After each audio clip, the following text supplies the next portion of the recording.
184 లక్షల జీవరాశులు నిద్రపోతాయి. రాత్రి అనేది ఇచ్చింది దానికే. లేకుంటే పొగలే ఇచ్చే సూర్యుడిని పెట్టేస్తుండేవాడు కదా, చంద్రుడిని అసలు పుట్టించుకుంటా ఉండేవాడుగా.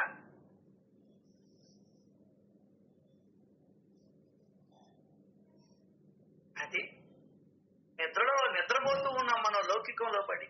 అసలైన సంపద కోసం ఎవరూ ప్రయత్నం చేయడం లే. ఆ నిద్ర నుండి బయట రాలే, మేలుకో, ఎందుకు గాఢ నిద్రలో పడి గుర్రు పెడుతున్నావు అని శృతిమాత తారాస్వరంతో గర్జిస్తూ ప్రేమగా మేలు కొలుపుతుంది. పరమార్థ సంపద కోసం ప్రయత్నం చేయి రాత్రింబవాళ్ళు. నువ్వు పడుకొని స్మరణ చేస్తూ నిద్రలోకి వెళ్ళిపో. అదే స్మరణతో నిద్రలే. బతకాన్ని కొడతా నిద్రపోతుంది, ఊళ్ళో వాళ్ళ గురించి మాట్లాడుతా నిద్రపోతుంది, కొడుకులు కోడళ్ళు కూతుళ్ళు గురించి మాట్లాడుతా భార్య భర్తలు నిద్రపోతుంది. రేపు ఏ వాకిలికి పోవాలా, ఏ అంగడికి పోవాలా, ఏం తేవాలా, వీటికి నిద్రపోతుంది. లౌకికంలో ఏ ఫీజు కట్టాలా, ఎవరిని అడగాలి, రేపు డబ్బులు, ఈ ఆలోచిస్తూ నిద్రపోతుంది. ఇంకా నీకు ఆటోమేటిక్ గా దానివల్ల నిద్ర పట్టడం లే.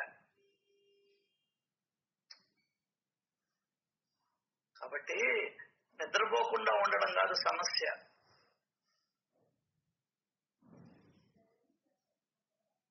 వీలున్నంత వరకు ఆయన స్మరణలో. అదే నిద్రపోకుండా ఉండడం అంటే ఏంటి? వీలున్నంత వరకు ఆయన స్మరణలో ఉండడమే నిద్రపోకుండా ఉండడం. అది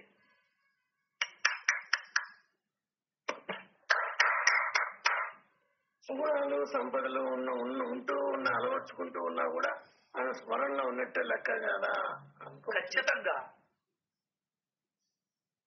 ఒకరికి సహాయం చేస్తున్నావు, ఒకరికి కాళ్ళు ఒత్తుతూ ఉన్నావు, ఒకరికి డైపర్లు మారుస్తూ ఉన్నావు, ఆయన సేవలో ఉన్నట్టే లెక్క. సాయిబాబా సాయిబాబా అనుకుంటే కుదరదు. అంటే సాయిబాబా సాయిబాబా అనుకుంటే కుదరదు. ఆయన పట్టుకోవడం అంటే ఏంటి? ఆయన పదాలను గట్టిగా పట్టుకోవాలా, పాదాలు కాదు, ఆయన పదాలను గట్టిగా పట్టుకోవాలా. దయాగుణాన్ని గ్రహించు తల్లి. నా నామం చెప్తే నీకేం వస్తుంది తల్లి? దయాగుణం కావాలా.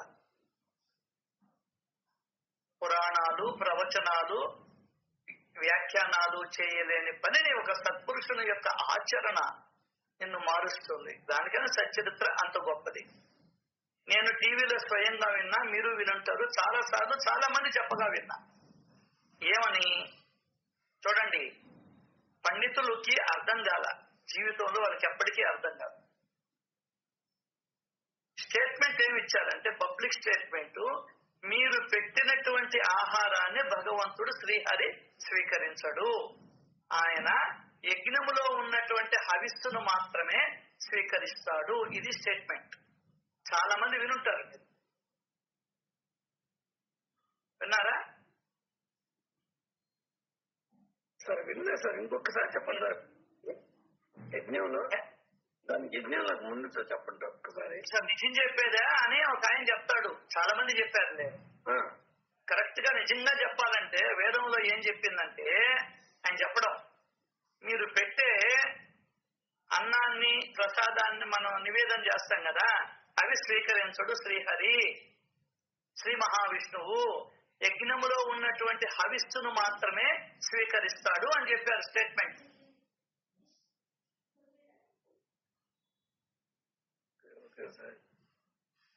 విన్నారా ఎప్పుడైనా ఈ 20 మందిలో?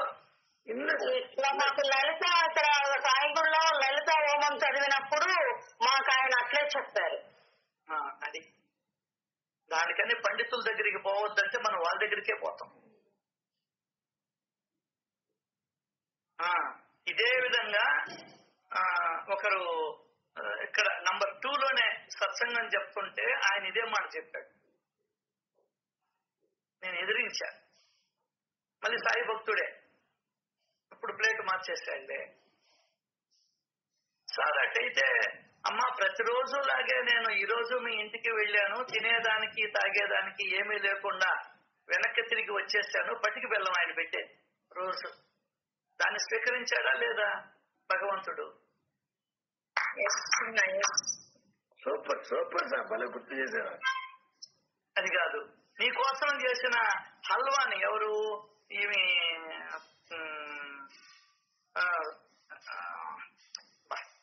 సపత్నేకర్ భార్య చేసిన దాన్ని వంగి తీసుకొని తిన్నాడా లేదా?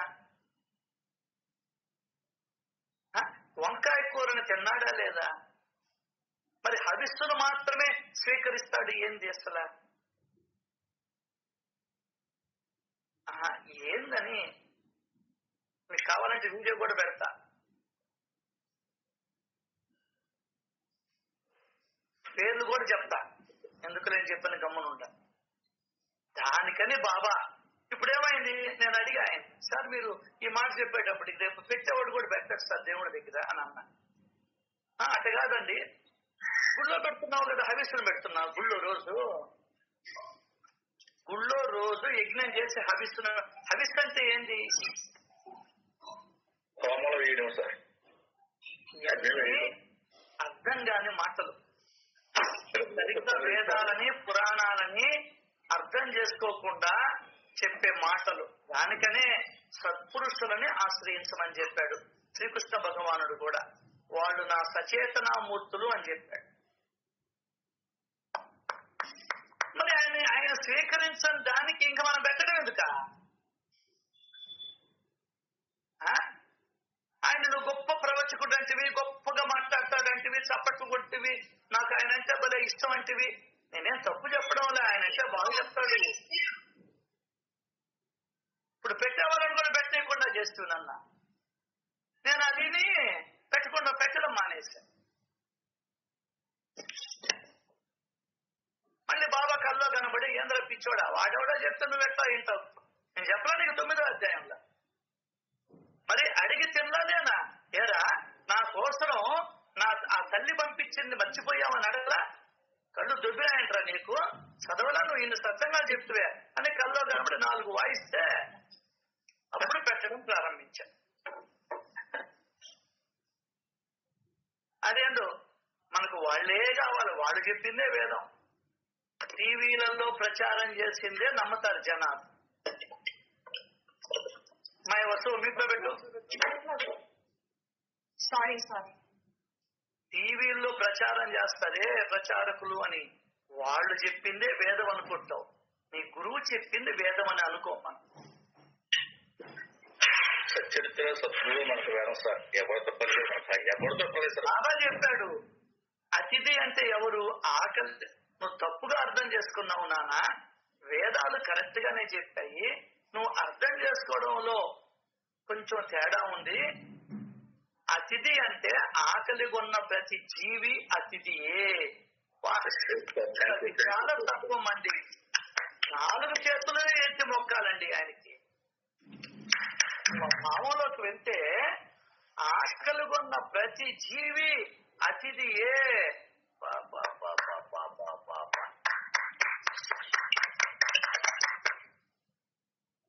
ఇది ఇటువంటి ఆయన కోసం ప్రాణాలైనా అర్పించేయాలనిపిస్తారు సార్ నాకు. ప్రాణం అంటే ఎంత, పోతే ఎంత. మాటలా అమృతమా? సరిపోద్ది అమృతం ఆ పదాలు. ఎవరు చెప్పారు ఇంతవరకు? నీకు ఒక్కడన్నా చెప్పాడా? ఆకలి కొన్న ప్రతి జీవి అతిథియే. ఇసుక రేణువులో ఏదైతే ఉన్నదో, నీలో నాలో ఏదైతే ఉన్నదో, ఏనుగులో ఏదైతే ఉన్నదో, భూమిలో ఏదైతే ఉన్నదో, వాయువులో ఏదైతే ఉన్నదో, సూర్యుడిలో ఏదైతే ఉన్నదో, అదే అన్ని పనులు నిర్వర్తిస్తూ ఉన్నది. దేంట్లో గొప్ప లేదు అబ్బాయి. ఏది తక్కువ కాదు. ఎస్, సూర్యుల్లోనూ ఉండేది ఆత్మే, నీలోను నాలోను చీమలోను ఇసుక రేణువులోనూ ఉండేది ఆత్మే. ఇప్పుడు చెప్పు, దేన్ని నువ్వు తక్కువ చేసి మాట్లాడతావు? దేన్ని ఎక్కువ చేసి మాట్లాడతావు? ఈ సత్యం మన మనసుల్లో బాగా నాటుకుంటే నీ మలంలో ఉండే క్రిమిలో కూడా నేనే ఉన్నానన్నాడే. నీ మలంలో క్రిమిని నేను అన్నాడే. What not in the universe, ఏది కాదు ఆయన. నీ అదృష్టం పండేర్చి ఇక్కడ పడ్డామండి బాబా పాదాల దగ్గర పడ్డాం. ఖచ్చితంగా ఆ పురాణాల దగ్గర మనం ఉంటే తప్పని కాదండి. పురాణాలని అనుభవంతో మనకెవరు ఇవ్వలా. భగవానుడు చెప్పాడు, వాళ్ళు గ్రహించే శక్తి ఉండింది, మనకు ఆ శక్తి లేదు. 100 సార్లు చెప్పినా కూడా మన మాటలు ఎండవలే మన మనస్సు. ఎందువల్లంటే లౌకికంతో కూడుకొని పోయాం, పచ్చి లౌకికం. ఏదో ఈ గంట తప్ప తర్వాత అంతా ఇంకా లౌకికమే కదండి మనకు.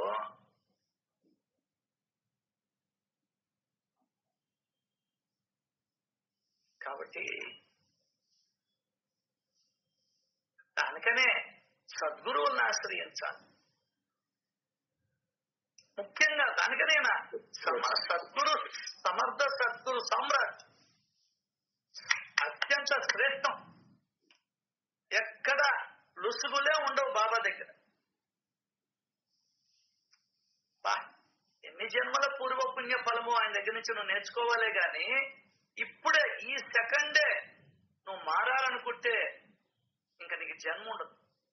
కాకపోతే మనమే కోడేసుకుంటున్నాం, రకరకాల ప్రయత్నాలు చేసి, రకరకాల ఆలోచనలు చేసి, రకరకాల ఉద్దేశాలతో. ఎస్, అంతే. ఇవన్నీ కూడా ఎవరికి వాళ్ళం పరిశీలన చేసుకోవాలి. ఒకటే మాట అన్నాడు, జనన మరణ చక్రము నుండి తప్పించుకోవాలి అని అనుకునేవారు ఈ సాయి సచ్చరిత్రను శ్రవణం చెయ్యండి. అది సచ్చరిత్ర ముఖ్యమైన ఉద్దేశం. అది అట్లా అయితేనే మనం ఇక్కడ కూర్చోవాలా. పొద్దుపోయేదానికైతే ఇక్కడికి రాకూడదు. లేదు నాకు జనన మరణాలే ఇష్టము అనుకున్న వాళ్ళు వాళ్ళ ఇష్టం. Satcharitra is very very very very perfect. కాకపోతే మనం నడవాలి దాంట్లో.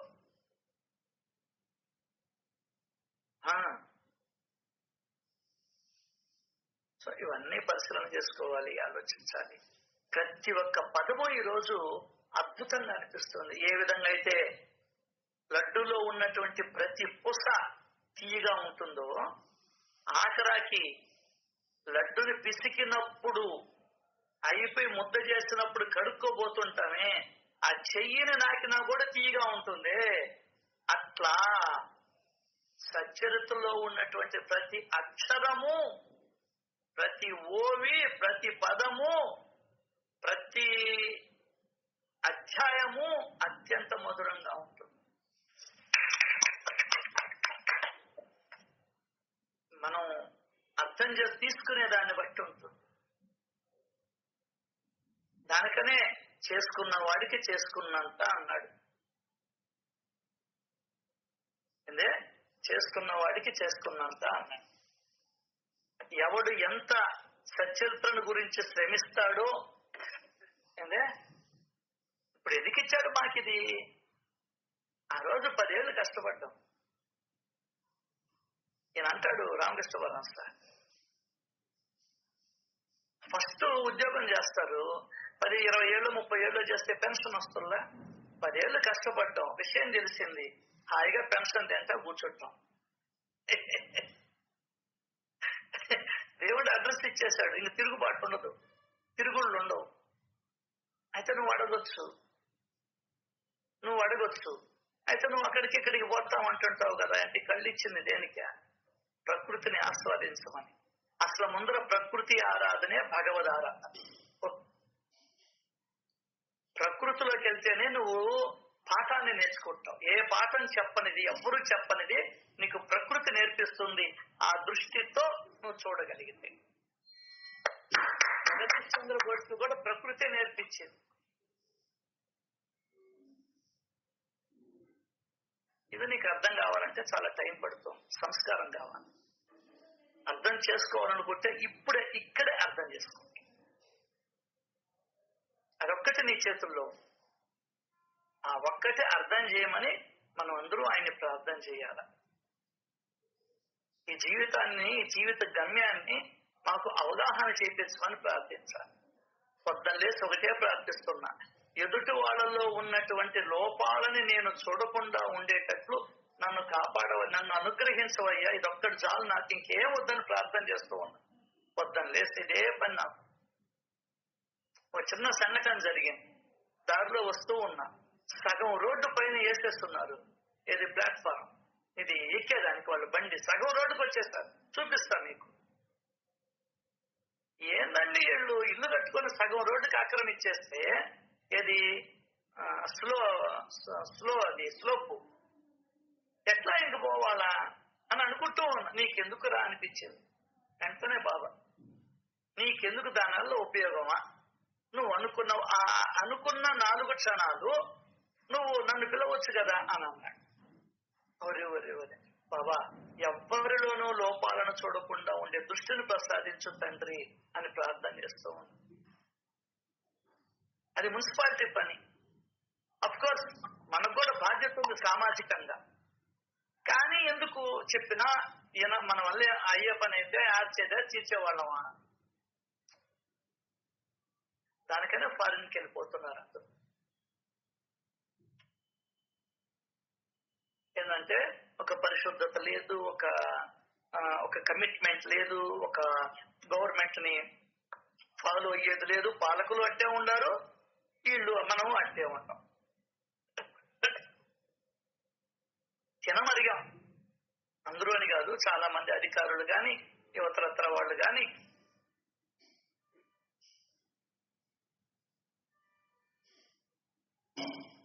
సామెత కూడా చెప్తారు, తినమరిగిన కోడి ఏదో ఉంది. ఏందమ్మా సామెత ఐడియా ఉందా? కూర్చుంటుందా ఇల్లెక్కి కూర్చుంటుందా? అది అట్లా ఉంటది.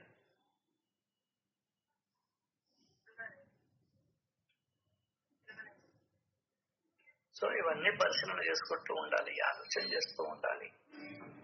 ఎవరికి వాళ్ళం ఇప్పుడు అని చెప్పాడు భావాలు పంచుకుంటూ ఉండాలి. దానికని ఇప్పుడు 1 నిమిషంలో వెళ్ళిపోతున్నారు. రామారావు అంటే next please next please next please అనేవాడు. ఆయన కోసం ఎవరి బాధ వాళ్ళది.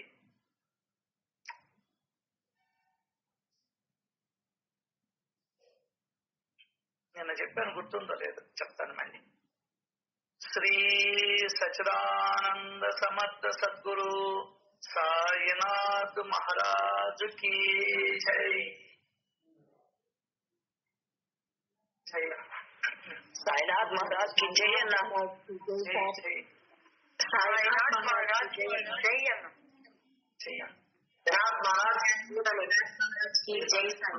అంతర్యామి సాయినాథ్ మహారాజ్ కి జై sir. Good morning sir. Very good morning. Sairam sir. Sairam అమ్మ. సర్వాంతర్యామి సాయినాథ్ మహారాజ్ కి జై మామయ్య. చెయ్యమ్మ. ప్రేమ స్వరూప సాయినాథ్ మహారాజ్ కి జై సార్. చేశారు. సాయినాథ్ మహారాజ్ కి జై.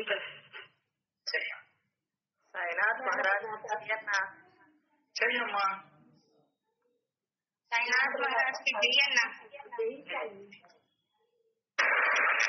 సాయినాథ్ మహారాజ్ కి చెయ్యండి. చెయ్యమ్మా. సాయినాథ్ మహారాజ్ కి జై అన్న. సాయినాథ్ మహారాజ్ కి జై అన్న. చెయ్యమ్మా. చెయ్యి. జై సాయి. సాయినాథ్ మహారాజ్ కి జై అన్న. చెయ్యమ్మా. ఏమ్మా మీ మేనమా బాగున్నాడా? బాగున్నాడన్నా. ఎవరు మీ మేనమా? వెంకటేశ్వర స్వామి తిరుమల. మేనమా ఇంటికి అప్పుడప్పుడు పోతుంటది తరచు. సాయినాథ్ మహారాజ్ సాయి. సాయిరామ్ మాయ. మేనమా ఎవరప్ప అనుకుంటున్నారు సార్.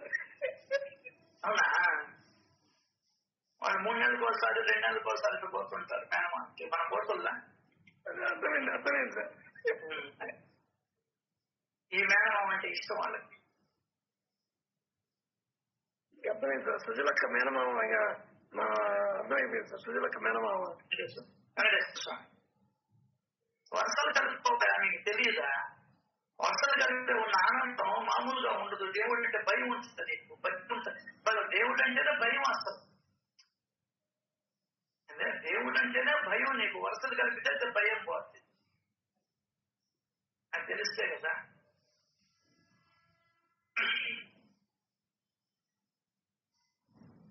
ఆయనేమో నీకు నాకు ఎలాంటి భేదం లేదు అని ఆయన గుర్తుకుంటున్నాడు. ఏం చేస్తాం? ఓకే, సమస్త ప్రాణులు బాగుండాలని, ఆనందంగా ఉండాలని, సంతోషంగా ఉండాలని, సుఖంగా ఉండాలని, ఆరోగ్యంగా ఉండాలని, ప్రేమగా ఉండాలని, దయాగుణాన్ని కలిగి ఉండాలి. సుగుణ సంపదని మనం అభివృద్ధి చెందించుకోవాలని, ఇతరులలో తప్పులను చూసే గుణాన్ని పోగొట్టుకోవాలని అది వారి దేవుని మనస్ఫూర్తిగా కోరుకుంటూ ఈరోజు సత్యం. ఇప్పుడు సచ్చరిత్రని పారాయణ చేసిన ఏ భగవంతుడి కథలలో భాగవత రామాయణ ఏదైనా సరే వాటిలో ఉన్న వ్రతాలు నోములు ఆచరించిన, భగవన్నామ స్మరణలో ఉంటూ ఉన్న, భజనలలో పాల్గొంటూ ఉన్న, సత్సంగాలలో పాల్గొంటూ ఉన్న, ఉత్సవాలలో పాల్గొంటూ ఉన్న, దేవుడి కార్యక్రమము అనేటువంటి దాంట్లో నువ్వు దేంట్లైనా సరే ఆ పేరుతో, దేవుడి పేరుతో చేసే ఏ పనిలో నువ్వు పాల్గొంటూ ఉన్నా దాని ముఖ్య ప్రయోజనం ఏంటంటే జనన మరణ చక్రము నుండి బయటపడ్డ. అదేందయ్యా జనన మరణ చక్రం నుండి బయటపడడం అంటావేంది? అవును. ఎట్లా అంటే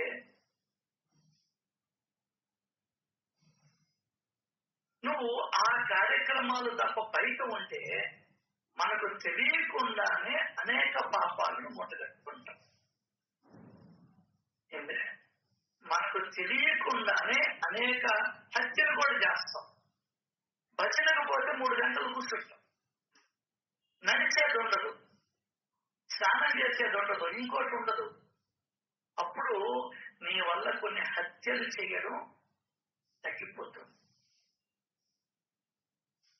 అర్థమవుతుందా? లేదు, అలా నువ్వు బయట తిరుగుతూ ఉంటే వ్యాపారంలో కానీ ఇతరత్రలో కానీ మోసాలు, అబద్ధాలు సామాన్యం.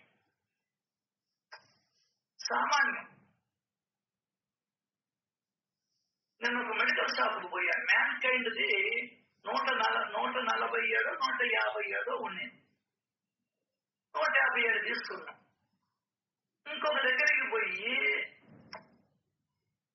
ఇదెంత పడుతుంది ఆయన అడిగా. 70 రూపాయలు. 70 రూపాయలు అన్నాడు. 15 మాత్రలు స్వీట్ ఇచ్చాడు.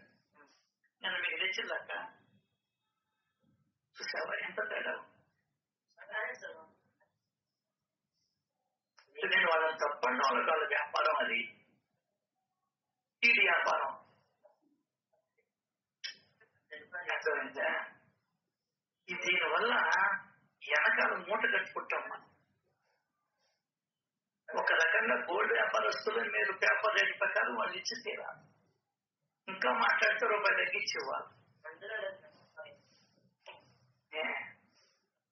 ఎక్కడైనా బేరం ఆడతాం కానీ మందుల కాడ మాత్రం వాడు ఇచ్చింది డబ్బులు కట్టేసి వస్తాం.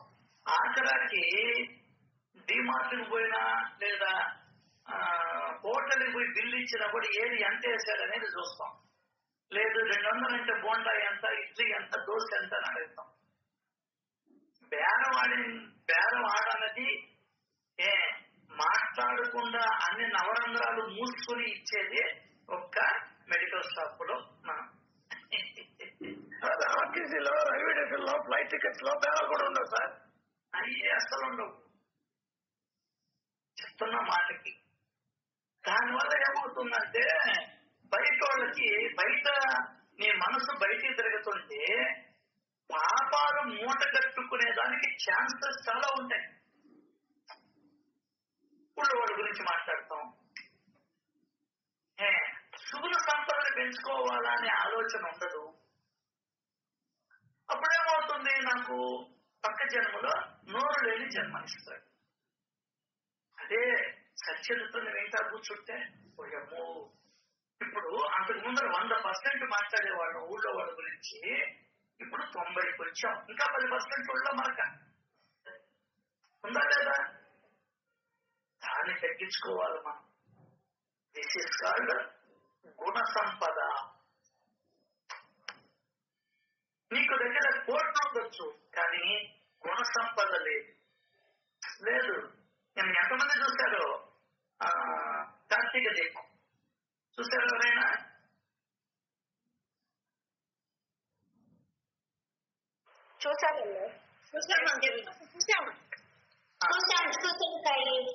ఏమర్థమైంది?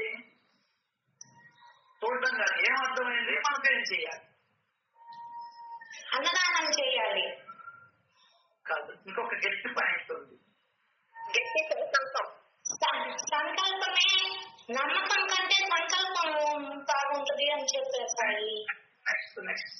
అన్నదానం అనగానే 25,000 ఇచ్చేసాడు ఆయన వెంటనే.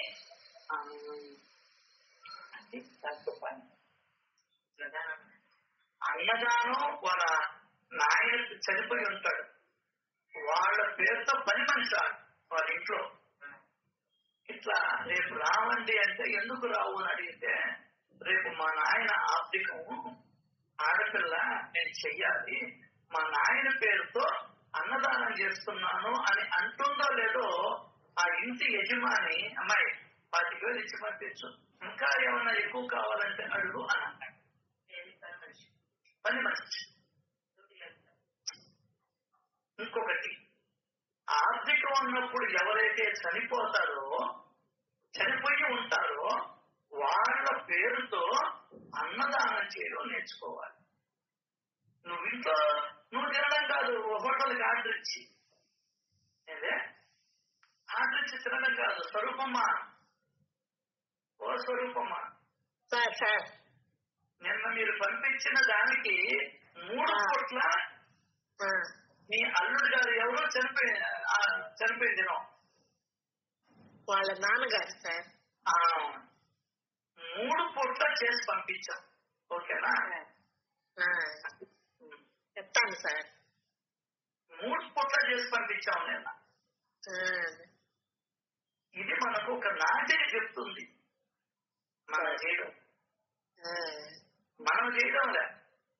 ఇంట్లో వరకు హోటల్ నుంచి తెప్పించుకునేదినా మనం నలుగురు కోసం దీని ఫోన్ చేసి అయిపోయింది. ఈ రోజు మా నాయన ఆర్థికం చేస్తాం. నువ్వు తింటే ఎవరికి ఏం లాభం? ఆయన మీ నాయన తినాలి కదా. 10 మందికి పెడితే చెప్తాడు అక్కడ, చెప్తాది నాన్న, వాళ్ళ పేరుతో నువ్వు 10 మందికి పెడితే ఆయన చనిపోయినా నీ మనసులో ఉన్నట్టే లెక్క. అలాగే ఆయన పేరు చెప్పి 10 మందికి భోజనం లభిస్తుంది అని చెప్తుంది. దానికని నేను మిమ్మల్ని చూడమన్నా. సరే, మనం ఎప్పుడు రమేష్ చెప్పింది ఎప్పుడు చూడడం మనకు పెద్ద అలవాట్లేదు. నువ్వు చెప్తేనే చూస్తాం సార్. మేము మామూలుగా ప్రతిరోజు కార్తీక దీపం చూస్తాం, కానీ మీరు చెప్పారని మళ్ళా చూశాను సార్. నేను అది చెప్పినట్టున్నారు సార్ అని. నీకు నిజంగా అభిమానం ఉంటే మీ నాయన మీ అమ్మ వాళ్ళ మీద ఆ తారీఖుల మీద నువ్వు 10 మందికి అన్నం పెట్టు. నేను శక్తి కొలదు, ఏం అప్పు చేసి పెట్టబట్టి. ఇప్పుడు వాళ్ళు డబ్బులు ఉంటే వాళ్ళు కాబట్టి 10,000 ఇవ్వాలి. నువ్వు 2,500 పెట్టచ్చు. ఇంకా లేని వాళ్ళు 250 పెట్టచ్చు. అది కూడా లేని వాళ్ళు 25 రూపాయలు పెట్టచ్చు. అది కూడా లేని వాళ్ళు 2.5 రూపాయలు పెట్టచ్చు. అర్థమైందా? అది భలే నచ్చింది. కాబట్టి అన్నదానం అంటే ముందర దానికి ప్రాముఖ్యత ఇవ్వాలి. ఎందువల్లంటే జీవులందరూ బ్రతికేది దాని మీద కాబట్టి.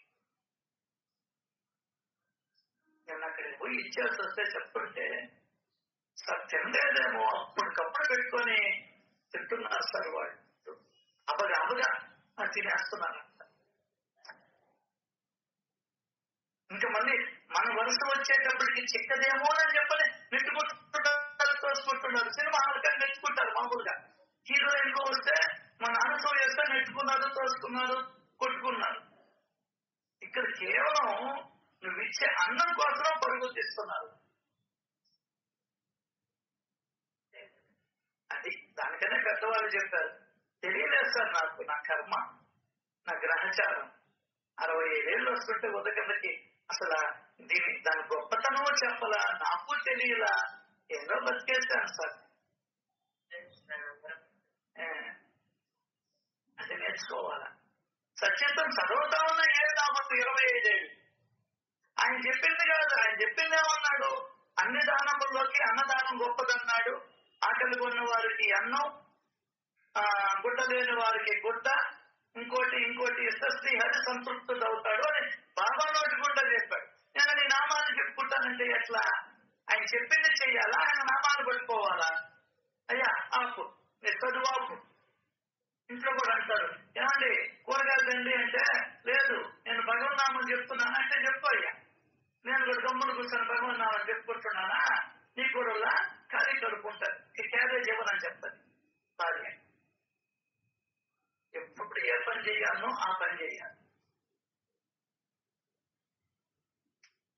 నువ్వు పెళ్లి చేసుకున్న తర్వాత నేను భగవన్నామని చెప్పుకుంటానంటే ఎట్లా? ఆ తెలివి ముందరే ఉండాలా. సో ఇవన్నీ కూడా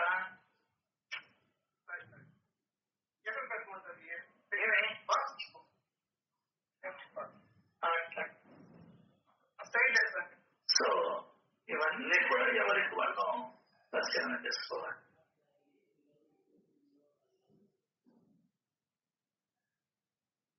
సో ఏం చెప్పాడు ఆయన?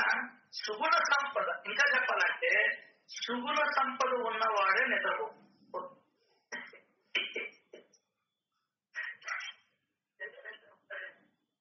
అంతే, లేకుంటే నిద్రపోవు.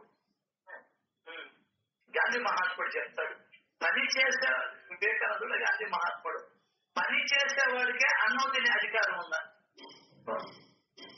ఇప్పుడు నా కూడా ఒక వేస్తే మహాత్ముడు ఎంత ఖచ్చితంగా చేస్తారు చూడ ఆ మాటని.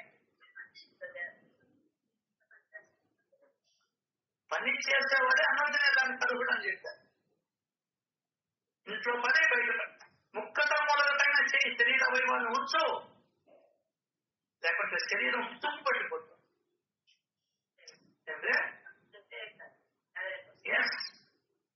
చాలా బుర్రను వాడుతూ ఉంటేనే అంతంత మాత్రం కొన్నిసార్లు ఫిట్ అయిపోతుంది, ఆయాసం. ఏ వస్తువునైనా వాడకుండా ఉంటే పనికిరాదు. ఈ శరీరాన్ని కూడా అంతే, వాడకుండా ఉంటే పనికిరాదు. ఏ కీలు కాకీలు పట్టుకొని పోతుంది. నీకు దగ్గర పట్టు,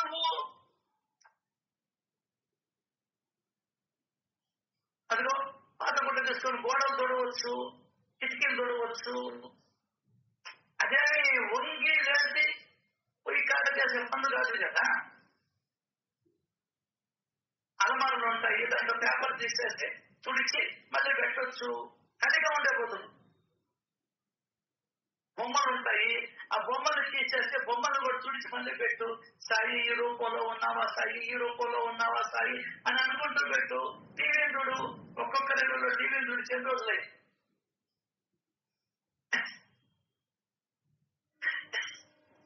ఎంతసేపటికి మనసానికి సరిపోతుంది. నేను ఇవన్నీ ఉంటాయి. Cleanliness is the godliness. Cleanliness is the godliness. ఎప్పటికి అర్థం అవుతుంది మనకు? చెప్పు. ఒక్కొక్క దేవుడికి అది చూస్తుంటే భయం వేసిపోద్ది. ఎన్నెన్నో ఉంటాయి దాంట్లో. అబ్బా అబ్బా, మాడిపోయిన పూలు, వాడిపోయిన పూలు అన్ని ఒక దగ్గర వేసి పెడితే దాంట్లో ఉండే ఈగలంతా కూడా దేవుళ్ళ మీద వాళ్తా ఉంటాయి. నేను ఏరికి తెచ్చి పెట్టుకుంటున్నా. వాటితో దండ కట్టావు, ఎండిపోయింది అంటే పెట్టుకుంటావా? బయటపడేవు.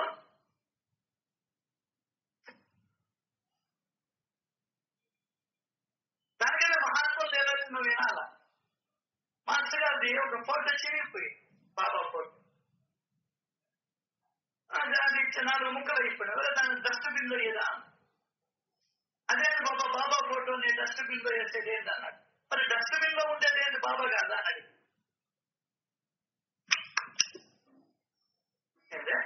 డస్ట్బిన్ లో ఉండేది బాబా కాదా? ఈ విశ్వమంతా వ్యాపించి ఉన్నాను అని ఆయన చెప్తుంటే నువ్వు ఒక్కదే దగ్గర ఉన్నాను నువ్వు ప్రెజెంట్ చేస్తే ఎట్లా?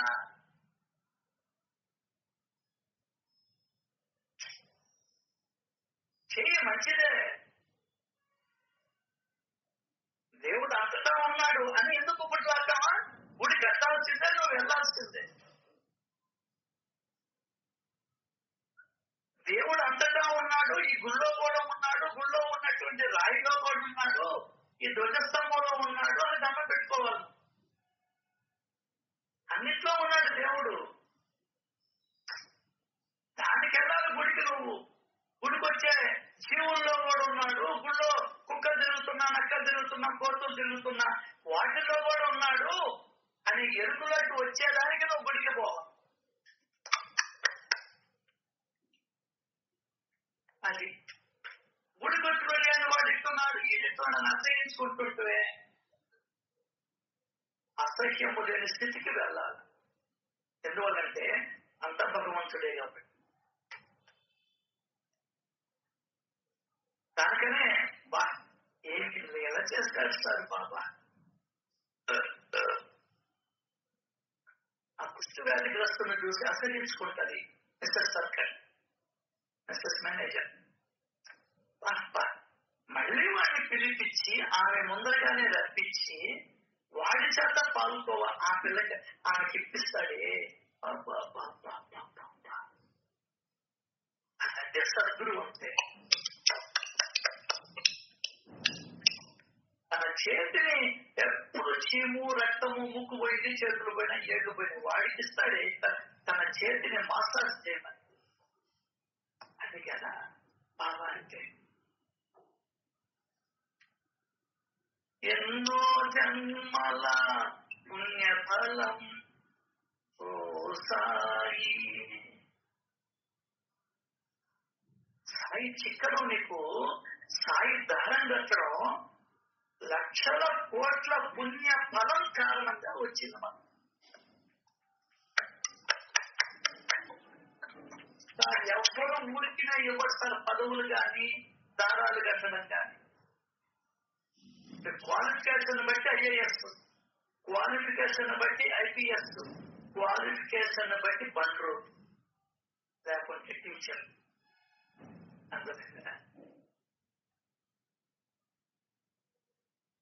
ఇక్కడ దొంగట్లో మంచోట్లో తెలియదు, వాడు మినిస్టర్ ఎమ్మెల్యే అవుతాడు.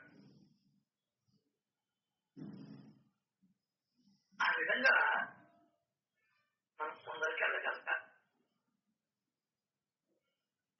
సుగుణ సంపదను పెంపొందించుకోవాలి అబ్బాయి, నేనైనా నువ్వైనా.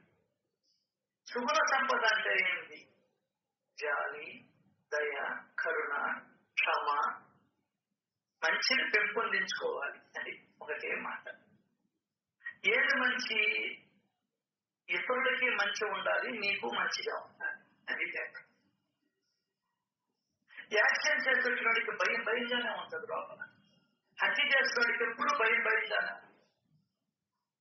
ఎందువల్ల? వాడు చేసేది తప్పు కాబట్టి. అదే ఒక మంచి పని చేసిరా నీకు భయం ఉండదు, పెట్టుకుంటుంది, మనసు తృప్తిగా ఉంటుంది. అది నీకేం తినబుద్ధి కాదు, అయినా మనం లోపల వేస్తాం. మన కర్మ ఏం చేస్తాం?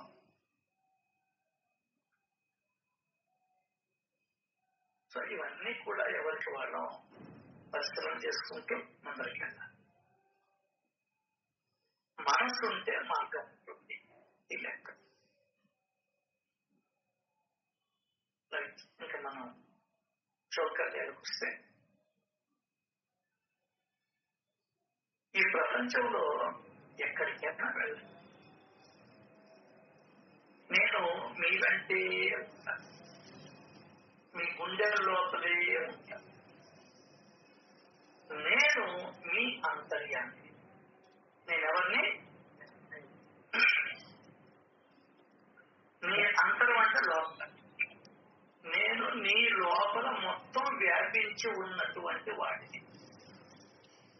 అది ఆత్మ ఇక్కడే ఉంటుంది, దాని నుండి శక్తి బయటికి వస్తుంది. కట్టి ఒక దగ్గరే వెలిగిస్తాం, ఆ దానిలో నుండి వచ్చే పొగ ఇల్లంతా వ్యాపిస్తుంది. మొత్తం సరఫరా అవుతుంది. సరఫరా అయ్యేటట్టు చూసేవాడు భగవంతుడు.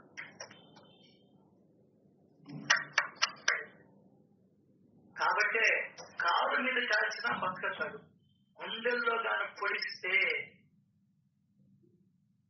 కారులో పొడిచాడు అనుకో కత్తితో, ఏం కాదు, కాలు తీసేస్తారేమో.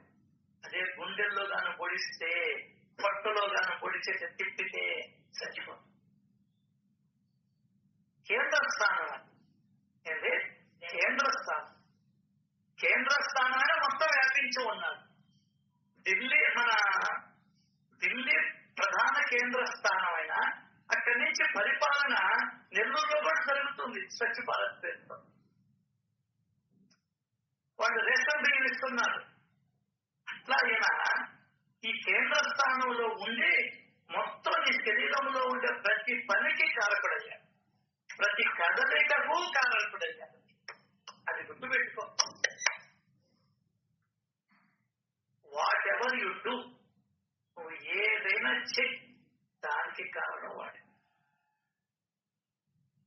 వాడిచ్చినటువంటి బలముతోనే, వాడిచ్చినటువంటి శక్తితోనే మనమందరం రోజువారీ కార్యక్రమాన్ని జరుపుకుంటున్నాం. మరి నువ్వు అసలు చిత్రం అండి నాకు, మన పెద్దవాళ్ళు చెప్పడం, మనం వినడం. నీ ప్రతి సెకండు ఉనికికే కారణమైనటువంటి వాటిని వదిలేస్తామేంటి మనం?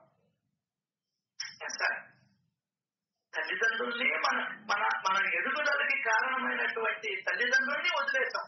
వదిలేయడం మనకు అలవాటైంది. అర్థం కదా? నాకు ఎదుగుదలకి ఎవరు కారణం? మా అమ్మ నాయన ఇంత అన్నం పెట్టారు, చదివించారు, పెద్ద చేశారు. వాళ్ళు కూడా మర్చిపోయాం. వాళ్ళు అన్నం పెట్టింది ఏది? భగవంతుడు ఇచ్చిందానే వాళ్ళు నాకు పెట్టారు. అసలు అటువంటిప్పుడు భగవంతుడు ఇంకెంత బాగా గుర్తు పెట్టుకోవాలి మనం? సరే, నువ్వు అన్నం తిన్నావు, ఆ తిన్నది తిన్నట్టుగానే ఉంటే నువ్వు సచ్చులుకుంటావు, ఇంకా ఏ పని చేయలేవు నువ్వు.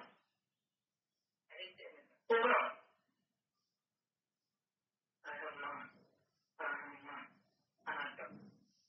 ఒక ముద్ద ఎక్కువ తింటేనే ఓయమ్మ అంటావు, కానీ నీకు కడుపు నిండుగా ఉండాలి. అదేందో మనకు డబ్బులంటే నిండుగా ఉండాలి. నువ్వు జోబులో నిండుగా ఉండబడినా ఏదో జోబు ఖాళీ అయిపోయా బస్సు, కడుపు మాత్రం నిండుగా ఉండాలి. చిన్నప్పటి నుంచి మనకి అట్లా అలవాటు చేశారు.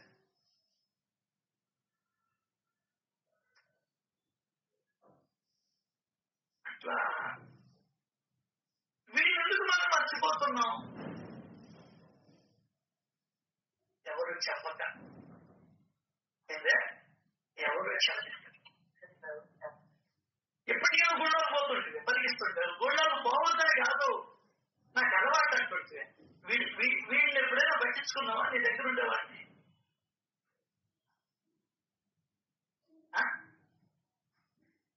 నీ దగ్గర ఉండేవాడికి పూజ చేస్తావా? పూజ అంటే ఆయనకి కృతజ్ఞత చెప్పుకున్నావా? ఒక గంట, బాబా అసలు నాకు తెలియలేదు బాబా, ఇన్ని రోజులు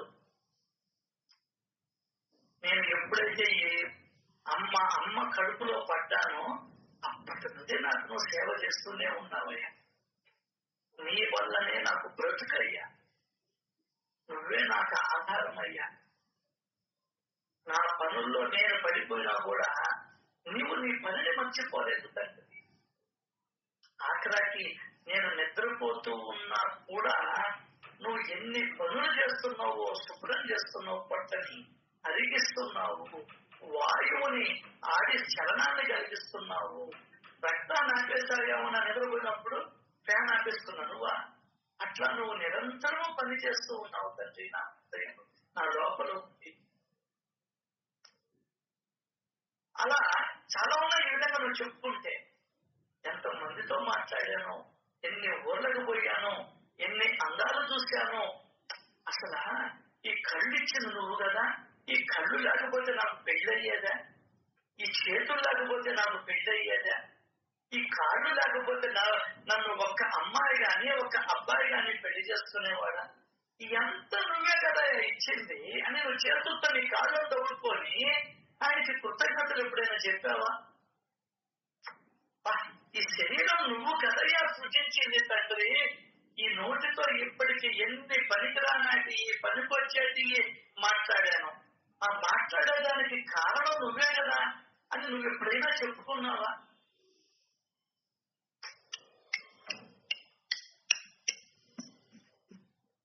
చప్పట్లు కొట్టేదానికి కూడా రెండు చేతులు ఇట్లా దగ్గరికి రావాలంటే నీ యొక్క శక్తితోనే దగ్గరికి వస్తుంది. అబ్బా, నోటి మీద మా ఆవిడ చేసినటువంటి నోట్లో వేస్తుంటే కరిగిపోతున్నాయని చెప్పేదానికి కారణం కూడా నువ్వే కదా. ఈ సృష్టినంతా సృష్టించింది నువ్వే కదా. ఇన్ని పంటలనిచ్చింది నువ్వే కదా. ఇన్ని కాయలనిచ్చింది నువ్వే కదా. ఇన్ని తినే ఆహారాన్ని ఇచ్చింది, ఇన్ని రకాలనిచ్చింది నువ్వే కదా బాబా. నా దగ్గర ఉన్నటువంటి వాడివే కదా. నా శరీరంలో 1,63,000 కిలోమీటర్లు ఉన్నటువంటి రక్తనాళముల్ని సృష్టించిన నువ్వే కదా. నేను తిన్నటువంటి ఆహారాన్ని రక్తంగా మార్చిన నువ్వే కదా. నేను తిన్నటువంటి ఆహారాన్ని రక్తంగా మార్చి వీర్యాన్ని తయారు చేసి నా భార్య ద్వారా నాకు నన్ను ఆదరించే కొడుకుని పుట్టించింది నువ్వే కదా. నన్ను అబ్బా వాళ్ళ బిడ్డ కన్నా ఎక్కువగా చూసుకునేటువంటి ఆడపిల్లని ఇచ్చావే, అది ఇచ్చింది కూడా నువ్వే కదా. లేచి బాత్రూమ్స్ వెళ్ళి పరిశుద్ధం చేసుకోవాలన్నా కూడా కారణం నువ్వే కదా. తినాలన్నా కూడా ఈ చేతి వేళ్ళిచ్చి కలుపుకునేదానికి వాటంగా ఇక్కడ గ్రీసులు పెట్టి చేతులు కదుపుతూ ఉన్నదానికి కూడా కారణం నువ్వే కదా. స్నానం చేస్తూ ఉంటే కిందకు వంగి మగ్గు ఎత్తుకోవాలన్నా కూడా కారణం నువ్వే కదా. లైట్ వెలిగించాలన్నా కూడా ఆ శక్తి నువ్వు ఇచ్చిన శక్తితోనే కదా పనిచేసేది. 64 ఏళ్ల పాటు నీ శక్తితో పనిచేస్తూ నీ మీద ఆధారపడుతూ నువ్విచ్చినటువంటి ఆహారాన్ని తింటూ నువ్విచ్చినటువంటి గాలిని పీలుస్తూ నువ్విచ్చినటువంటి నీటిని తాగుతూ నువ్వు వేడిగా ఉన్నటువంటి దానితోనే ఈ జీవితాన్ని కొనసాగిస్తూ నిన్ను మాత్రం ఇక్కడ చూడడం లేదు తండ్రి, ఎక్కడో చూస్తున్నానయ్యా అని అనుకున్నావా ఎప్పుడైనా?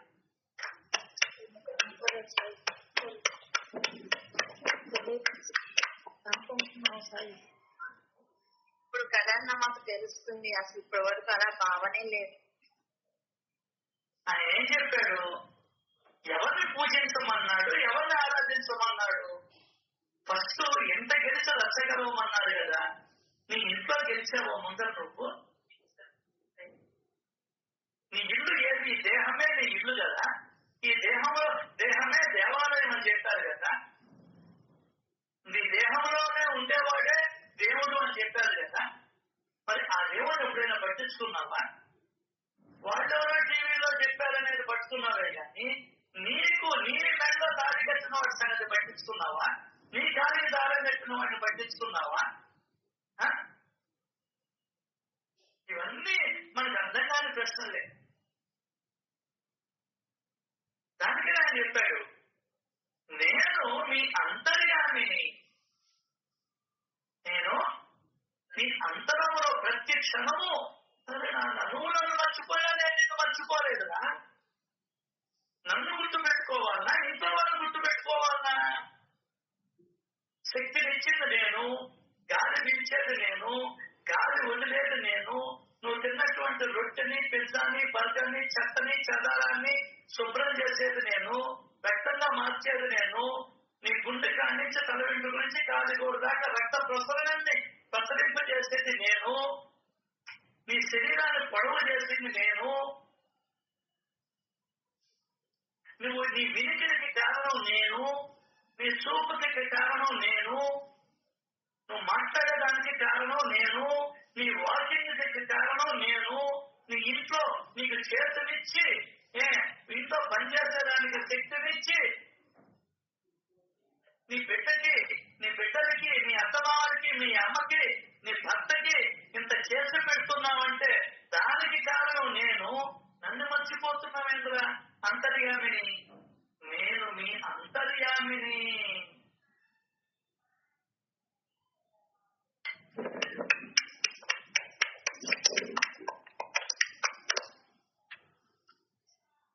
ఇవన్నీ స్మరణ చేసుకొని గుడికి కావాలి.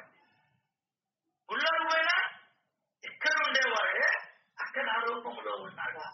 ఈ విశ్వమంతా వ్యాపించి ఉన్నటువంటి సాయి అనే మహాశక్తి ఒక రూపాన్ని ధరించింది. నేను చదువుతున్నారు మీరే. ఈ ఆలోచన వచ్చిందా నాకు? నేను ఒకటి దండం పెట్టుకుంటే 3 ప్రదర్శనలు చేస్తుంది. ఆయన చుట్టూ 3, 4, 10, 12 తిరిగి వచ్చేస్తుంది. అయినా కూడా ఆయనకి దయ.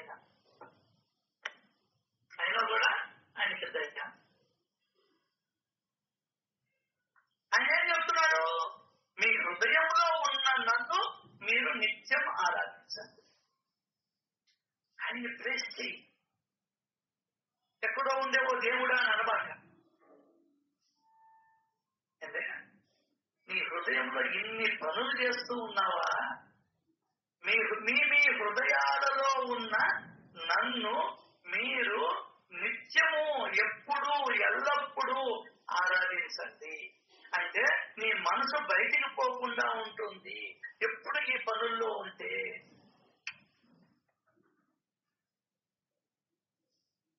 నా వైపే చూస్తుంటావు నువ్వు, ఇంకొక ఆలోచనలోకి వెళ్ళవు, పాపాన్ని మూట కట్టుకోవు. పాపాన్ని మూట కట్టుకోకుండా ఉండేదానికి దాని పక్కన ఓపి మనకు అద్భుతంగా ఉపయోగపడుతుంది. ఇవి చెప్పుకునేదానికి కాదండి, ఆచరించేదాన్ని. అదే శ్వాస మీద ధ్యాస పెట్టమంటారు. తండ్రి, ఈ శ్వాసే లేకపోతే మా ఇంట్లో వాళ్ళు, నా పిల్లం కూడా నా పక్కన కూర్చోలే, నా కొడుకు కూడా నన్ను తాకడే. ఇవన్నీ నువ్వు ఆలోచిస్తే నీ అంతర్యామీద నీకు ప్రేమ కలగండి. అర్థం కదా? మిగతా వాళ్ళ అన్నిటి మీద వ్యామోహాలు తగ్గిపోతాయి. మనకు అర్థం కాదు. ఒక మహాత్ముడు చెప్తాడు, ఎవరున్నారు, ఎవరు వచ్చారు, బయట పనులు, ఇంట్లో పనులు, బంధువుల పెళ్లిళ్ళు, పుట్టినరోజు వేడుకలు గుర్తుండవంట. దానికి కారణం చెప్తాడు. గాలి వాన తుఫాను కొడితే మన కంటికి ఏదైతే కనబడవో ఆ విధంగా నువ్వు భక్తిలో మునిగిపోతే నీకు ఎవరు కనబడరు.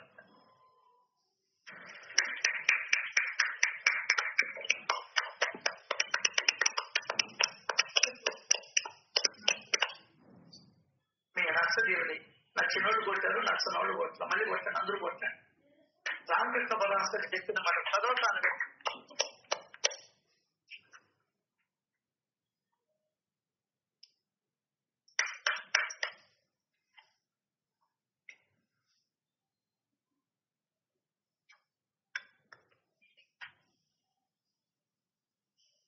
ప్రేమ, భగవంతుని పట్ల ప్రేమ పారవశ్యత అంటే ఏమిటో నీకు తెలుసా? అతి ప్రేమ గల వ్యక్తి భగవంతుడు చెప్పినటువంటి పనులలో ఉంటాడు, ఉండి సంస్కారాన్ని విస్మరిస్తాడు. స్వకీయ దేహ స్ఫురణ సైతం అతనికి ఉండదు. తన దేహం మీద కూడా వాడికి స్ఫురణ ఉండదు. గడ్డాయిలు తీసుకోవాలని, చెల్లు చల్లుకోవాలని, సంకల్లో డియోడ్రెంట్ రాసుకోవాలని, గజ్జల్లో పౌడర్ వేసుకోవాలని, తక్కి టవల్ కావాలని, ఇవన్నీ ఉండవు. ఎట్లా ఉంటుందంటే తుమ్ము ధూళి చెలరేగినప్పుడు చెట్లకి ఇళ్ళకి తేడాను గుర్తించలేనట్లే దివ్య ప్రేమ ఉదయించినప్పుడు భగవంతుడి యొక్క చెప్పిన పనులలో నిమగ్నమైనప్పుడు ఆ విధంగా నీకు స్ఫురణ ఉండదు. రామకృష్ణ పరమహంస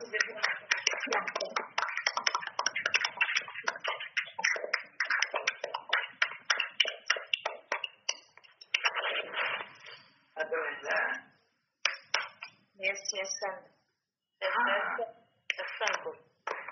అంటే భక్తిలో మునిగితే మాకు ఈ సంసారం మీద ఉండదు. అది చెప్పాడు కదా. నా కథల్ని వింటూ ఉంటే మనం కేవలం ఈ గురు కథా శ్రవణంతో ఈ భవసాగరాన్ని అవలీలగా కాళ్ళకు తడి అంటకుండా దాటగలం.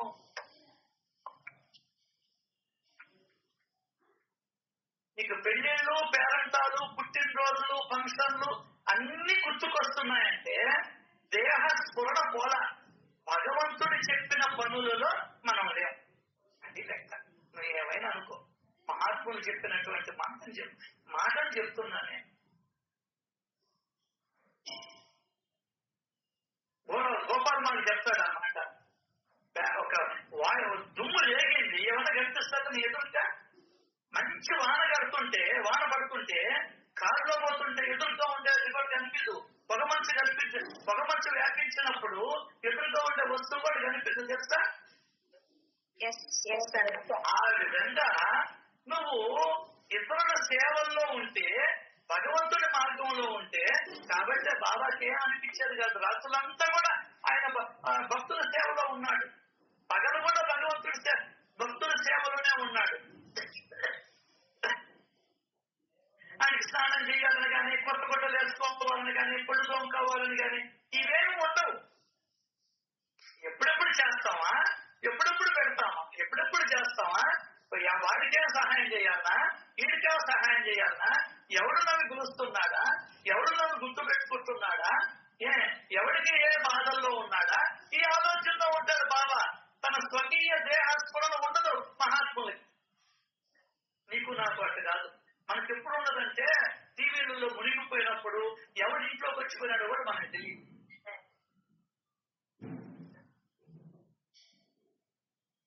అది ఒకటే కొండగొట్టు. నీకు పుట్టినరోజులు, పెళ్లిళ్ళ రోజులు, ఆ బంధువుల పెళ్లిళ్ళు, బంధువుల పేరంటాలు, కర్మంత్రాలు ఇవన్నీ నీకు గుర్తుకొస్తున్నాయి అంటే నువ్వు దేవుడి దగ్గర లేనట్టు లెక్క. Final statement. అదే అవన్నీ పోబడలేదా, చూడబడలేదా, వాళ్ళు మన ఇంటికి రాబడలేదా అనుకున్న వాడికి ఇక్కడ సమాధానం ఉండదు. పో, నీ ఇష్టం, పో, మునుగు నీ ఇష్టం. నేను పోవద్దని చెప్పనండి, ఆయన చెప్పిన మాటలకి అర్థం చెప్తున్నా. వచ్చాడు ధూమాలు, వాళ్ళ సొంత వదిన చావు బతుకుల్లో ఉంది, రమ్మని చెప్పాడు. అన్న సార్ ఏం చేస్తున్నావు, అక్కడికి పోయా, హాస్పిటల్కి పోకపోతే ఎట్లా, వాళ్ళని చూడకపోతే ఎట్లా, వీళ్ళని చూడకపోతే ఎట్లా, ఏదైనా సచిత్వం చదివేటా. వాళ్ళ గురించి ప్రార్థన చేయాలని ఆయన మనస్ఫూర్తిగా మాస్టర్ గారిని అడిగారు. సత్సంగం ఉంది, అక్కడ హాస్పిటల్లో ఉన్నాడు, ఏం చేయాలి సార్? నా బోర్డు అయితే ముందు హాస్పిటల్కి పోరా అంటారు. రేపు ఏదైనా డబ్బులు కావాల్సి వస్తే వాడు ఇవ్వండి నీకు అంటాడు. ఆయన దేవుడిని నమ్మాడు. ఇక్కడ కూర్చొని ప్రార్థన చేయి, వాడి మనసు మారిపోద్ది, వాడు మారిపోతారు, వాళ్ళ ఆరోగ్యం కూడా బాగుపడిపోతారు. ఇది నీకు జన్మల అర్థం అవుతుంది మాట.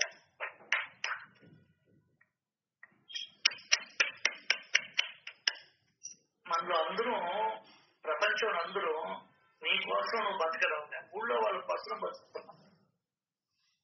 అంటే ఊళ్ళో వాళ్ళ కోసం బతుకుతున్నావు. నీ సుఖం ఏది, నీ ఆనందం ఏది? ఒకటే కొండ గుర్తు. ఎవరి ఇళ్లలో అయినా, ఎంత పెద్దవాళ్ళ ఇళ్లలో అయినా ఎవరి ఆనందాన్ని, ఎవరి సుఖాన్ని వాళ్ళు కోరుకుంటారో అప్పటి నుండి వాళ్ళు ఇంట్లో వాళ్ళకి, బయట వాళ్ళకి పగైపోతారు. ఎస్,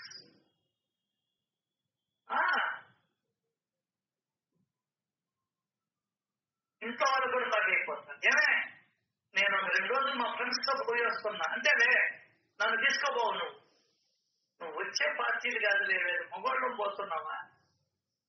అంతే. ఇక సుఖం కోరుకున్నాడా, ఇంట్లో తిట్లు, ఇంకా ఇల్లు కట్టుబడి ఉండాల్సింది. తప్ప సంగనాట. దానికి రామకృష్ణ పరమహంస చెప్తాడు, ఓరే నాయన, నాకు నా భార్యతో శారీరక సంబంధం కూడా లేదు అని చెప్పి మహాత్ముల పుస్తకాలు చదివితే కదా మనమా అంతా నీ ఆలోచన ప్రకారం పోతే మహాత్ముల ఇంటికి భూమి మీదకి వచ్చిందా? ఎందుకని?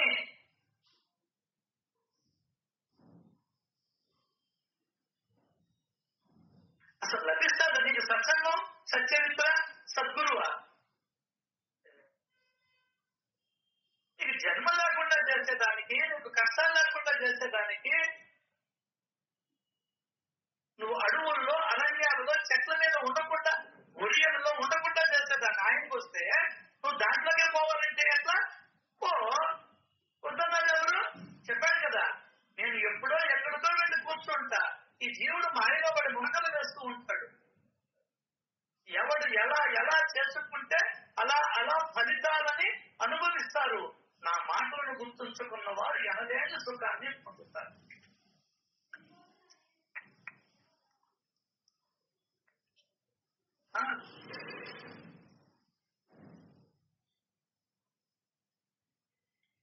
గుడికి పోతున్నా కూడా వీళ్ళకేం పనులు గుడి చుట్టూ తిరుగుతుంటారయ్యా. అమ్మ పెట్టదు, అడగదు. నేను ముందర ఇంట్లో వాళ్ళే అంటారు, అత్తగారే అంటారు. నేను నా కళ్ళతో చూశాను. ఈమె ఎవరైతే చెయ్యలేని పని ఒకటి చేస్తూ ఉంటాడో వాడంటే ఇంట్లో వాళ్ళకి ఇష్టం ఉండదు. ముందర ఇంట్లో వాళ్ళకి ఇష్టం ఉండదు. కాబట్టి ముందర ఎంత గెలవమన్నా యుద్ధం చేయమన్నారు ఇంట్లో. అది లెక్క. గెలవడం అంటే యుద్ధం చేయాలా అంటే ఎదురించమని ఏం చెప్తాము? గెలవాలి నువ్వు అంటే.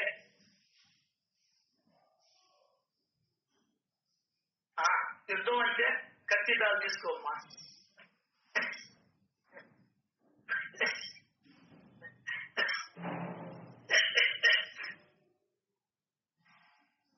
ఎందుకో దేవుడు అంటే పగ. అందరికీ పగేనండి. తన అమ్మ పడవ. మా ఇంట్లో పగే, మీ ఇంట్లో పగే.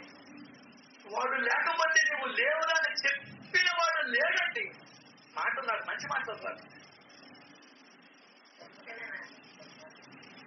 ఆ మాటగా చెప్పుంటే మన పెద్దోళ్ళు ప్రతి ఒక్కరూ ఇంటిలో 10 పోయి కూర్చోవా? ఖచ్చితంగా సార్. చాలా చాలా బాగుంటున్నాం. నిన్న మా చెల్లివాళ్ళింటికి పోయాం. దేవుడు వాక్యాలు ఫోటోలు ఉంటాయి. ఇంట్లో ఒకటి చూపించు దేవుడు వాక్యం ఫోటో. నేను ఎలాగొంటారు వాళ్ళంట వీళ్ళంట. ఇంట్లో చూపించు, ఒక్క దేవుడు వాక్యం ఫోటో చూపించు.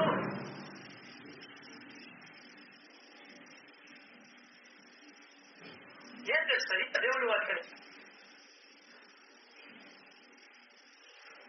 పక్కనింటి వాళ్ళ సొమ్ము ఆహరించకూడదు. నేను ఇంట్లో చూపించు, అప్పుడు వాటిని చూపిస్తూ కబుర్లు చెప్తున్నామా? దేవుడి నామముతో నువ్వు పని చెయ్యి. దేవుడు పెద్ద చెయ్యి రాస్తుంది. నా చెల్లెలు పోయాను. వాళ్ళు ఎవరు తెలుసారు చెప్పు? ఆ విధంగా దేవుడు వాక్యాలు రాసుకొని ఉండే వాళ్ళు ఎవరైతుంటారు చెప్పు? క్రిస్టియన్స్. హిందూ చెప్పలేదు నువ్వు. అన్న నేను అలాగే గమనించాను. ఏంటి చెప్తున్నా? మన దరిద్రం ఇది. దరిద్రం ఇది. బాబా వచ్చారు కాబట్టి 11 ఏకదస్తత్వాలు నాకు కనిపిస్తున్నాయి. ఇది మన పెద్దోళ్ళు చెప్పి. కనీసం తల్లిదండ్రులు ఆ మాటలు గౌరవించు అని ఎంత కోరుతుంటే కనుక మన మాట వినేవాడు. చిన్నప్పటి నుంచి దాన్ని చదివి చదివి చదివి చదివి చదివి చదివి చదివి వినాలి కావాలి వినాలి కావాలి వినాలి కావాలి వచ్చుండేవాడు. ఇప్పుడు నిద్రించిపోతున్నాను. ఒక్క మంచి వాక్యం ఎక్కడుందిరా నీ దగ్గర? నీ గుళ్ళో ఎక్కడుందిరా? ఇంకా పచ్చిగా మాట్లాడుతున్నాం.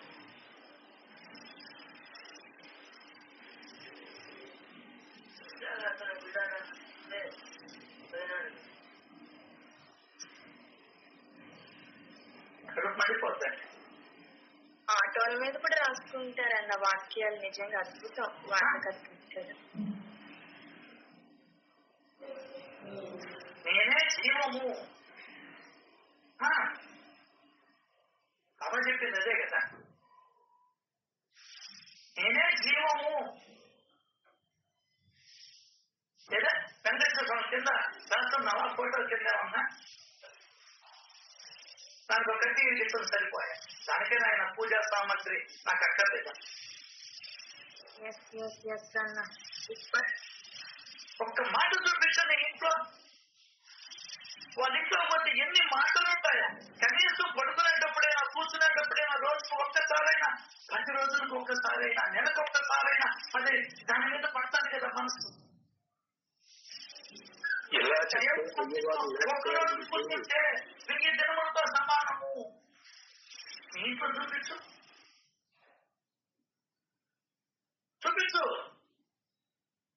వాళ్ళ ఇంట్లో ఏముంటాయి?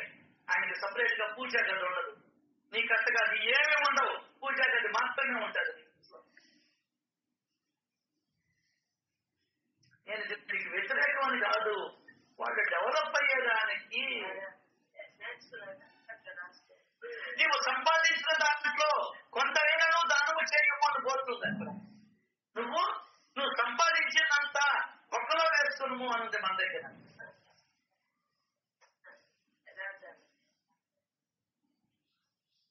ఆ ఊరికి పో, ఈ ఊరికి పో, అక్కడ మునుగు, ఇక్కడ మునుగు, అది చూడు, ఇది చూడు, ఏదో చూసేది. రేపు నిన్ను చూస్తా ఉంటాడు భగవంతుడు. ఐసి యునుమనే చేస్తావు. అప్పుడు పోయి చూసావు, నేను చూస్తున్నాను. నేను కాదలేదే. అక్కడికి పోయి నువ్వు ఏదైనా ఇచ్చుంటే నేను నీకు ఇస్తాను. అదే నువ్వు ఎక్కడికి పోయినా ఏదన్నా ఇస్తే నేను ఇస్తాను. నువ్వు ఇవ్వలేదనుకో నేను చూస్తూ ఉంటాను. బాబా నేను నీ గుడికి వచ్చి నిన్నే చూస్తూ ఉన్నాను 2 రోజులు అంటావు. ఓకే, నువ్వు 2 రోజులు కదా, నేను 200 రోజులు చూస్తానని చెప్పి నీ ఎదురుగా కూర్చుంటాను. ఆకలివుతుంది బాబా. నేనేం చేసేది? నువ్వు చూసావు, నేను నిన్ను చూస్తూ ఉన్నా. నువ్వు ఒకటి పెట్టుంటే నేను నీకు పెట్టుండేది.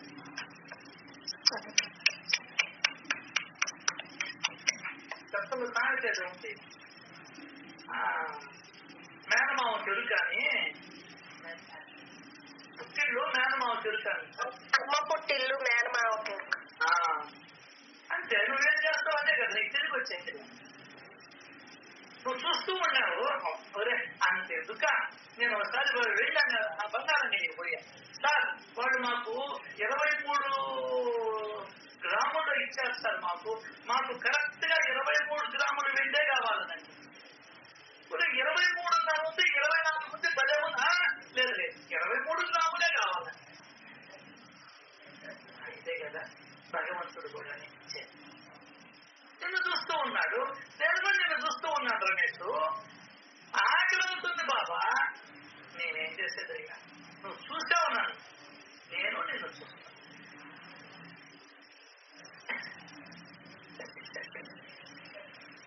అర్థం కాదా?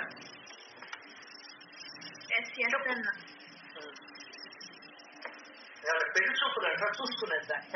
పెళ్లి చూపునప్పుడు కూడా వాళ్ళు ఏదో నీకు పెడతారు. నువ్వు మింగే వస్తే అమ్మాయి బాగా అయిపోయినా ముందు రిజల్ట్ ఖాళీ చేస్తున్నా. సరేనమ్మా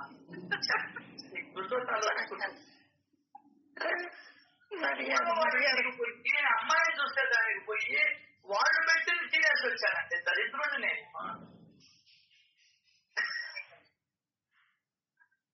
ఏ దరిద్రం అక్క మనక?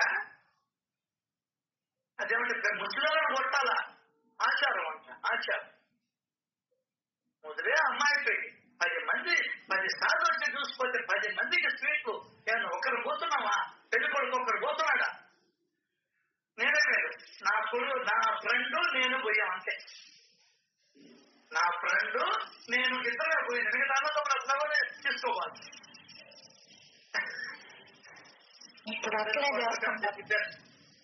మొత్తం ఫ్యామిలీ ది బెస్ట్ గర్వంగా చెప్పుకుంటాను.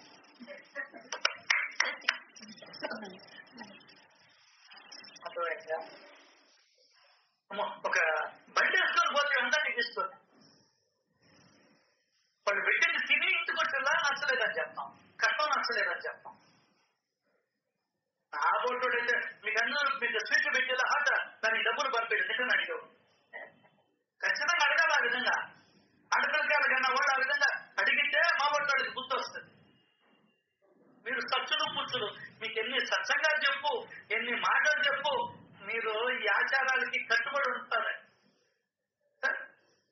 ఎవరి సేవని ఉచితంగా తీసుకోకూడదు. బాబా మాట వెళ్ళా బతుకులో అంతవరకు మేము అక్కడ కూడా చూడు, కొంతలో కొంత వాళ్ళు స్వీట్లు పెట్టి తింటాం. మనం ఏం చేస్తాం? మనం తెచ్చిన పండు పూలు అక్కడ పెట్టేసి వస్తాం. అర్థమైందా?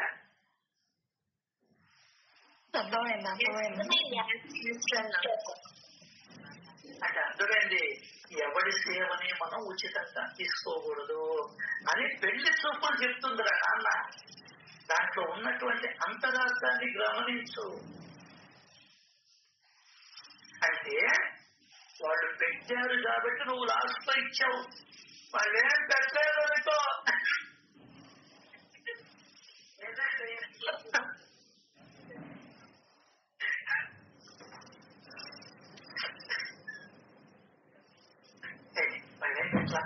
అది పెట్టి పక్క పెట్టి పక్క తెచ్చుకొని వచ్చేసి ఖచ్చితంగా అంటావా అన్నవాడు. చెప్పు, అంటావా అని. ప్రసన్న, మీ అబ్బాయికి పెళ్లి చూపులకు పోతావు, అమ్మాయిని చూస్తారు, వాళ్ళు మీకేం పెట్టరు, మంచిలు కూడా ఎవరు, నువ్వేమో పూడు పండ్లు ఎత్తుకొని పోతావు, యాపిల్ పండ్లు అంటున్నా నువ్వు.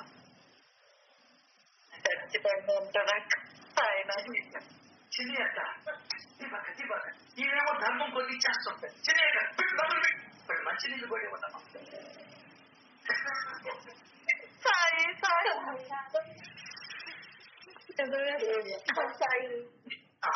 నిజమే సాయి అన్నది.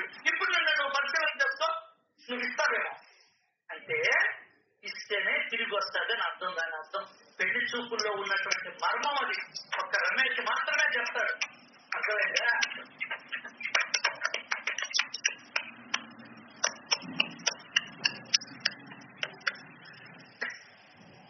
ఏ ఇస్తావు తండ్రి? నమస్కారం అయ్యా నీక. నమస్కారం.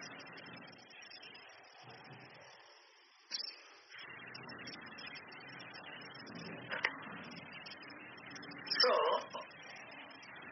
ప్రపంచంలో ఎక్కడికైనా వెళ్ళండి, నేను మీ వెంటే, మీ హృదయములోనే నా నేను మీ అంతర్యామి. It's very clear statement by Baba. ఈ సత్యత చదువుకుంటే ఆయన మన అంతర్యామి అని నీకు ఎప్పుడు తెలుస్తుంది? తెలియదు. సిద్ధిలోనే ఉండడు అనుకుంటుంటాం. ఆయన ఏం చెప్పాడు? నేను ఈ 3.5 మూల శరీరమే నేను అని నువ్వు అనుకుంటే నువ్వు నన్ను ఇక్కడికి వచ్చి చూసినా చూడనట్లే. అంతేకాదు, ఇదే నా వ్యాప్తి అని అనుకునేవాది, అంటే ఈ 3.5 మూల శరీరమే నేను అని, ఇదే నా వ్యాధి, శరీరానికే ఈ శరీరికే పరిమితమై ఉన్నానని అనుకునేవారి తల పిక్కలు కుదిర్చేదానికి వచ్చాను, శుద్ధి తీసుకొని కొట్టేదానికి అన్నాడు.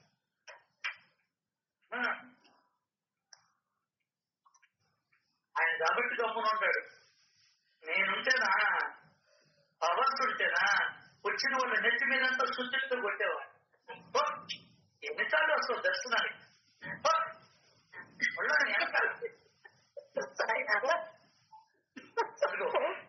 సేవ చేయవో పోయి నువ్వు అక్కడ వికలాంగులు సేవ చేయవో, ఇక్కడికి వచ్చి చూశాను నువ్వు 4 సార్లు.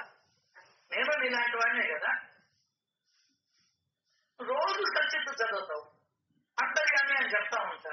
మళ్ళీ అది ఇక్కడికి వచ్చారు, నువ్వు పొట్టవో పోయి ఒక్కొక్క నెత్తులు కొట్టేసేవాడిని నేను. కానీ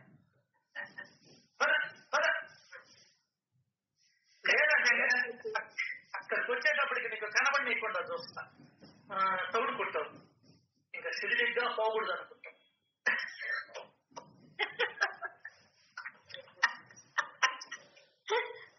లేదండి, కొన్ని కఠిన నిర్ణయాలు తీసుకోవాలి. ఆయనకి జాలి, దయ, కరుణ ఎక్కువ. మాటలతో చెప్పి సరిపెట్టాడు. మళ్ళీ కూడా చెప్పాడు, ఒకసారి చెప్తా, 2 సార్లు చెప్తా, నీ కర్మకి నేను నిలుస్తానన్నాడు.